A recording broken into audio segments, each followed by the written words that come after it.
the kind of effort you have to give here. Thing is, it's not cutting it for you right now. Guys, once you hit muscle failure, it's over. But to fucking hit muscle failure on day one, it's not looking too good for these guys.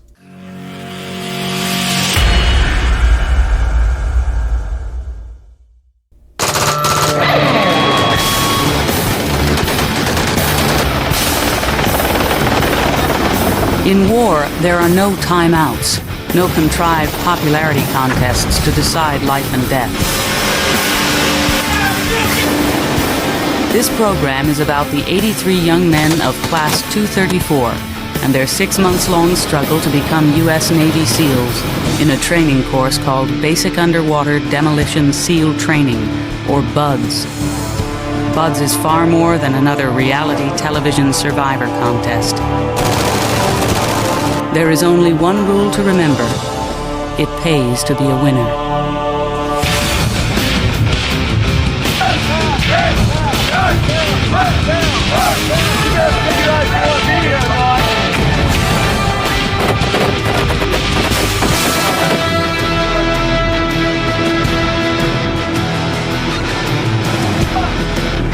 Oh, right here! Get back here! Do it again! In the BUDS Class 234. This is my first time watching this, and I wanted to give you guys my feedback as I watch it, let you guys know what I think. Let's jump into it. first minutes of day one at BUDS training in Coronado, California, Class 234 is falling apart. 2 minutes! You don't make it? Guess what happens? You do it again! Trying to obey impatient SEAL instructors, Class 234 is completely disoriented in the pre-dawn cold of late November. 23.4! In the darkness, there isn't time for the instructors or the television cameras to learn 83 names. It won't matter. BUDS has a failure rate of over 70%. Yeah, I think just like every other special operation selection out there, even in Green Berets, like they don't, like the way we have our set up, like there is no last name, rank, or you're just a number. All right, we have numbers attached to our uniform, number 1 all the way up to 300, however big that class is. I would assume it's going to be the same here. 66, 67, 68!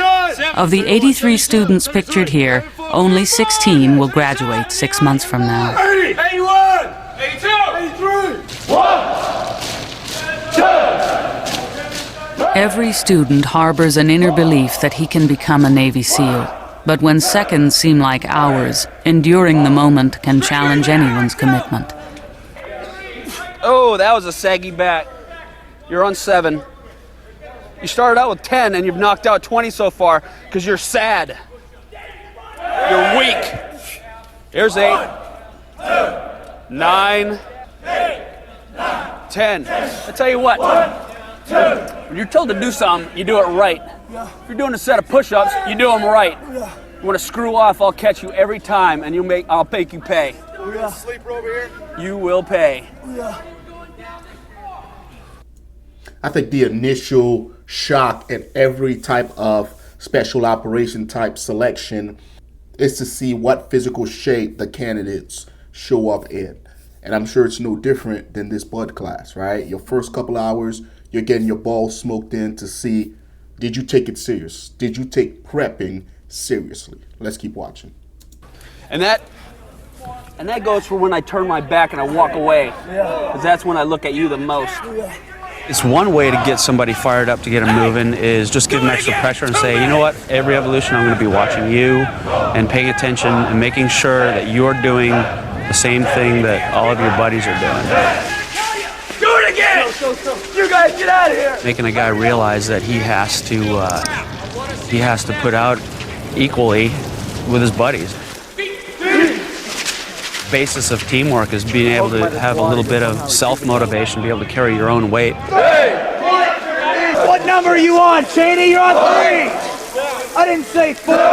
Don't you wish you were moving a little faster? Day one is a wake-up. It's welcome to BUDS. They kind of get introduced to all the instructors. Intensity level as far as being right in their face for everything, every minute, every second they're out here is definitely at a higher level. Straighten your mouth, James! Don't give in to the pain! You just adjust for it! That's That's it. Minor adjustments. If you can't do it perfect, then you just change it a little bit. Now, when it comes to smoke fest guys or getting smoke, there's a lot of different ways to get through this iteration, to these type of iterations. And the best way that I've seen that's worked for me is to just kind of escape to my happy place, right? Yeah, you got all this stuff going on around you. Instructors are yelling. Dude, it's as easy as focusing on the end state, focusing on, you know, some wild island somewhere and just going through and the motions and doing what you're supposed to do. It's really not complicated. You just have to be mentally tough to escape, you know, what's currently going on. A lot of guys that didn't prep for it, the pain will take over. But if you put in the hours and you prep for what you're going to face, it's pretty easy to get over. Don't give in to the pain and quit. This entire PT has been a joke. There hasn't been a single evolution that you have performed during the course of this PT that has even remotely resembled perfection. Everything has been sad, weak, and unreadable. And it's all because you're inside your tiny little brains self-defeating yourself. Think I'm good looking? Should have done it the first time, dumbass. What are you doing? Where are you going? After an hour, instructors show no sign of letting up. Their intention is for each student to question his reason for being here. Hey, what is wrong with you? Nothing's wrong. The instructors realize nobody will drop out in the first hour. The quitting will begin as soon as the realization sets in that this is only the beginning. Thumbs up on that bar, do one pull-up. Thumbs up on top. Yeah, you're looking for them to put out, that's all. Just give us everything you got, and that's fine. And you can tell if they're not giving you everything they got, you can tell. You see that guy who's he's not doing all his push-ups. He's falling down on his knees, and then you tell him to bear crawl around, and all of a sudden he's got all this energy. Yeah, a lot of guys like to save some in the tank. They like to preserve the energy. But to his point, that's what cadre is looking for. As soon as they see it, they pounce.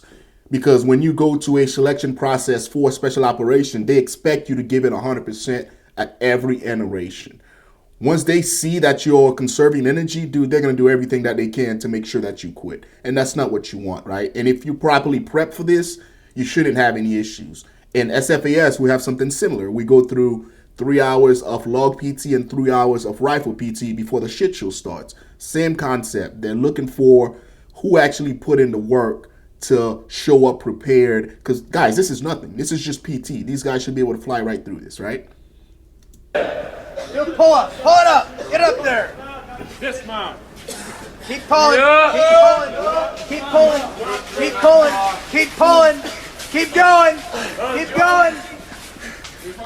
Look at all that extra strength you had.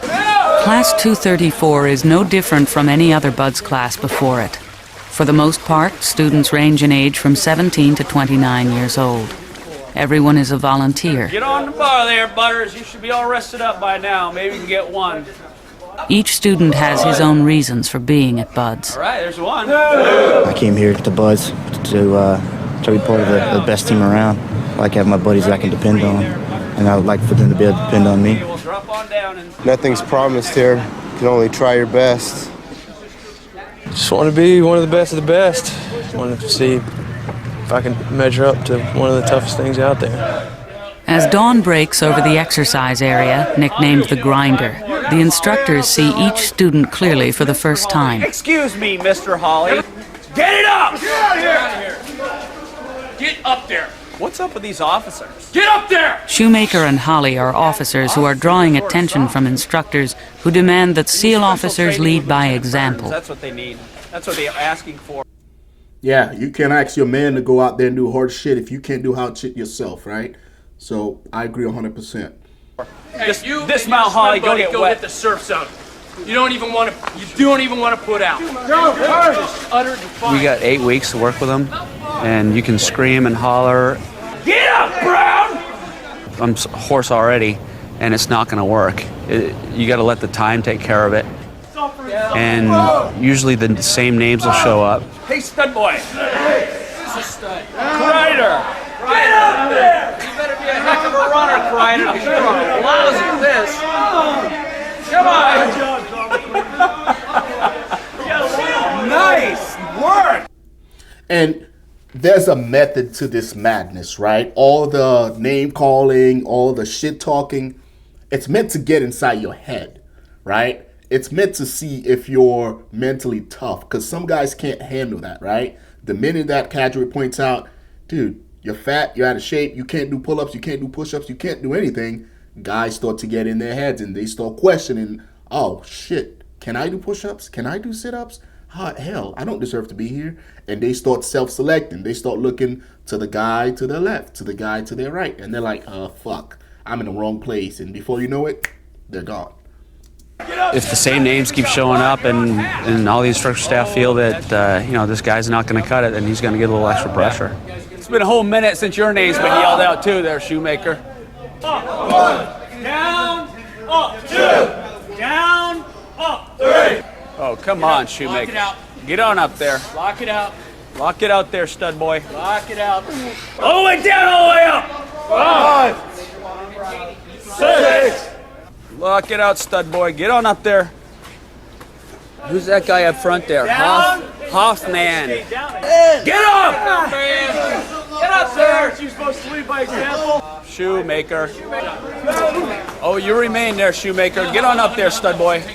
Despite Shoemaker and Holly's obvious distress, Buds is not about humiliation. Whatever you have to do, kick, scream, fight, I don't care if you have to chew on that thing. Get up there! Get up there! You're starting to realize the kind of effort you have to give here. Thing is, it's not cutting it for you right now. Guys, once you hit muscle failure, it's over. But to fucking hit muscle failure on day one, it's not looking too good for these guys.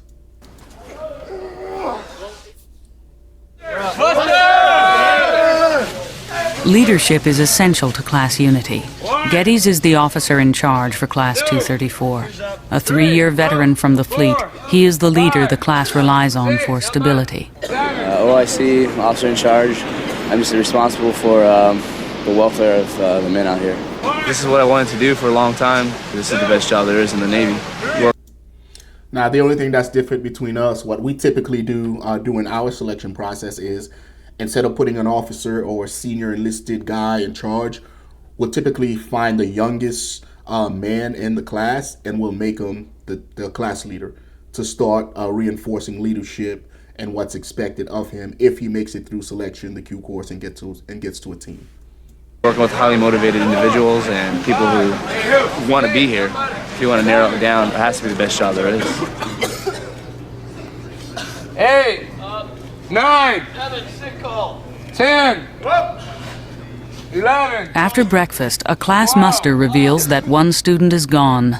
Less than 3 hours into day one, and 234 suffers its first drop-on request, or DOR. The word spreads quickly, but there is no time for questions or reaction. Hey, what up, Butters? When Geddes learns that a student has dropped out, he has no time to worry about it. We're moving! With the different ages and maturity levels in the class, it's going to be a long day. And 234 must remain focused on the next evolution, the timed 4-mile run. Hey, listen up, we got this run going on now. After the run, people who pass probably stretch out. Those people who fail probably get beat for a while. And again, guys, it's pretty basic stuff. At Special Forces assessment and selection, we go through the same thing, right? The first week, it's all admin week. You show up, you get your balls crushed, you get the soul sucked out of you. But guess what? The individuals that properly plan, they crush it because they go in there knowing exactly what to expect. The individuals that just showed up trying to escape their unit's deployment or trying to escape some other reality, they show up and they realize, this isn't what I thought it was. And then they quit. We have time runs, we have time rucks, we have PT tests. Like, it's all admin stuff that you do almost at every military type school, right? So let's see how these guys perform. And 60% of the people that fail this run today will not make it through Hell Week. Hell Week, 5.5 days of misery. The instructors tell the students again that failure for most is a statistical destiny. Any student unable to complete the 4-mile run in 32 minutes or less before Hell Week begins 2 weeks hence will be performance dropped from training. For half the class, this is their first time at Buds. For the rest, it is their second, third, and even fourth try. For Rivera, the class LPO, or leading petty officer, at 29 years of age, this will be his third and final try to graduate. I was actually in Buds in 1995. I quit. Mentally, I just wasn't ready. I was in the last class, and I got rolled back in Hell Week. I feel out of everything that I've done in the Navy, this is what I want the most. I'm thinking I'm going to make it this time. Diameter 32.48. Nobody passed today. All right. And they have some fast runners that will pass or with no problem on a good beach. Go. And we know that. All right. But today it's day one. Casey, 32.52. It's Damn, what do you mean nobody passed today? Holy shit. Now, don't get me wrong, running on sand is difficult. But guys, if you're going to a selection process, knowing that you have to pass this 32-mile, or this 4-mile run, wouldn't you go out to a beach near you and practice that event over and over again? Or is it a super secretive thing? Let me know in the comments. hello, this is Buds, and we're not here to mollycoddle anybody. Did I tell you to go drop down? What did I just tell you? You come in, you give me your name, you check in with your time, and then I'll tell you to go. You don't start making up your own rules around here, Casey. 35-53. Surf zone, go get wet, run! We want these guys to dig down, give us everything they've got. The time isn't so important to us. The time isn't what it's about. What it's about is to see the guys are digging down and giving us everything they've got and showing us that they have the intestinal fortitude to punch through. It's like the only thing out of this timed run that you're going to end up benefiting from is the fact that now you know what it means to be wet and sandy. If I ever tell you to get wet and sandy again, or anybody in the instructor staff does, you get wet and sandy from head to toe.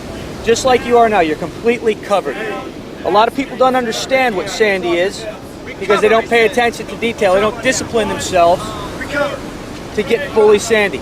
You do know that now, right? You know it now because you failed the run and we got you sandy. So you still end up benefiting in one little way. 1, 2.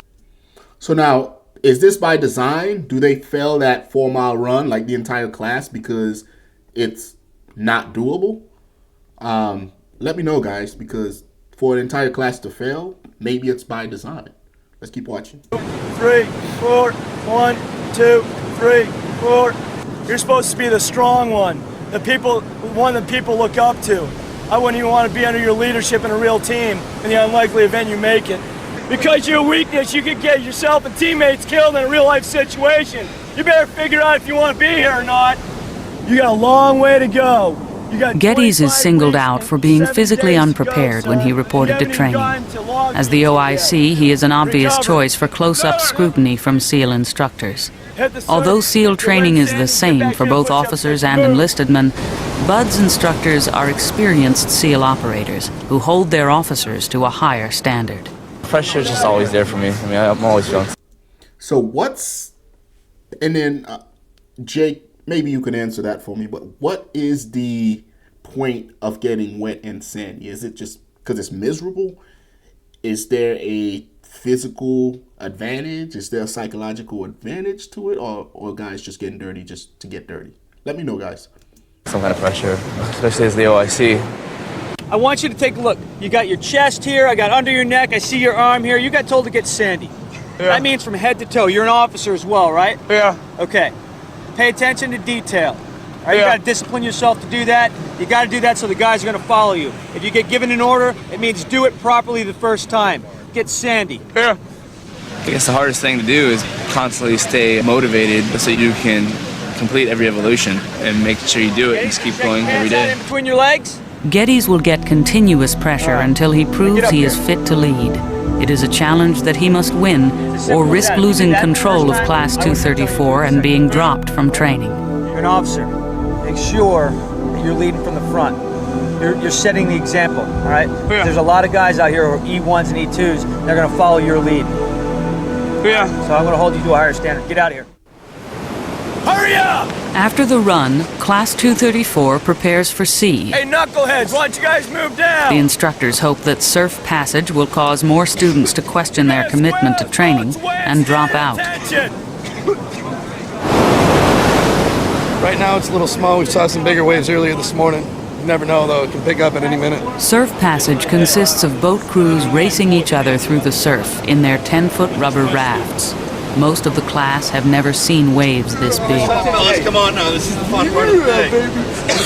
Oh, I'm fired up! It's going to be fun. All right, stroke, stroke. I tell you what, go faster, dig deep, and just say stroke every time, and we'll get out there. In Boat Crew 11, Fox, an enlisted man, is instructing the boat crew. Instructors are not pleased. Shoemaker, the boat crew leader, is not showing leadership. Rig for sea! After his poor showing earlier in PT and the 4-mile run, Shoemaker is bringing unwanted attention on himself and his boat crew. And that's one thing, guys. Like, once you get singled out early on during the day and, you know, Cadre's got a target on your back, the last thing you want is to give him additional reason to fuck with you, right? But then it also can destroy your confidence, right? It can also make you kind of revert back in, and it's easy to let somebody else take charge if you are starting to live in your head, if you guys know what I mean. Let's keep watching. You're going to see life jackets scattered.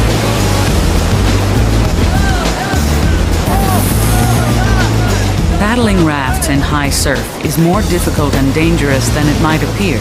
Men can be smashed together in the boiling water, get hit by flying paddles, or become tangled up underneath the raft. In surf this big, the emphasis is on swim buddies sticking together and boat crews working together. But the pressure to win the race is never ending, and the instructors are watching and waiting for any signs of weak effort. One man left in it. Another one!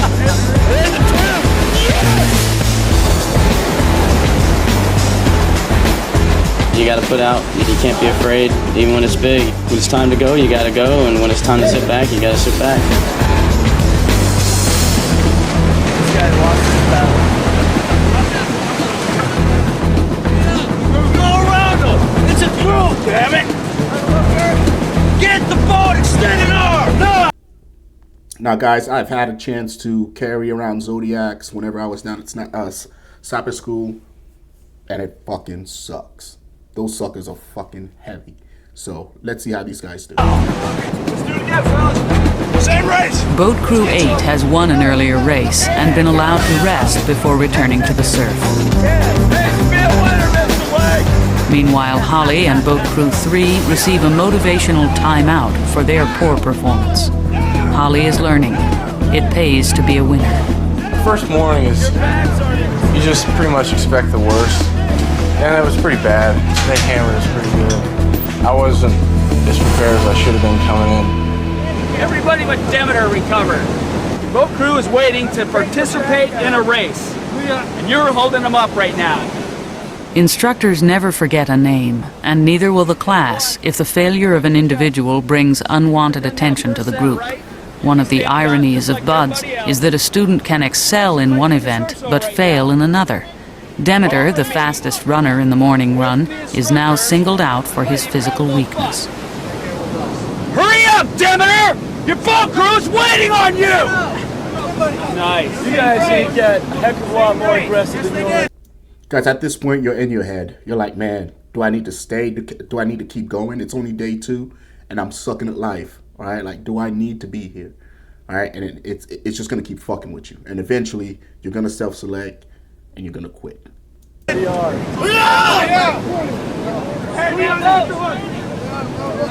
carry. Low carry. Want him? Coxswain report. Go report. Get on your knees. You want to be here? I don't think so. Your weakness can jeopardize your entire boat crew, get them killed in a hot situation. You better start putting out. They're kind of. Do you guys think he makes it to the end? All right, let me know what you guys think. They're starting to pull it together. It's much better than they were this morning. They were soup sandwiches this morning. Boat crew 1, you had better pay attention to detail. When you're given a command, Surf passage is not simply an exercise for the students to get pounded on by the waves. It reinforces a bigger lesson, the main lesson of first phase. Individuals cannot survive in wartime. Class 234 must develop a trust in teamwork. No matter how high the surf is, no matter how cold and wet they become, trust in one another is the essential SEAL trait for survival, at BUD/S or in war. You guys ready to put out now? Guys, BUD/S Class 234, Part 1. If you guys want Part 2, put 2 in the comment section below. I'll keep doing this series for you guys, all right? And keep in mind, everything that happens in any selection process, whether it's BUD/S, whether it's SFAS, whether it's what the Air Force does, whether it's what the Marine Corps does, there's a reason for why they do it, all right? I appreciate you guys tuning in. Let me know in the comments if you guys want Part 2. I'll jump right on there for you guys. Until next time, take care of yourselves.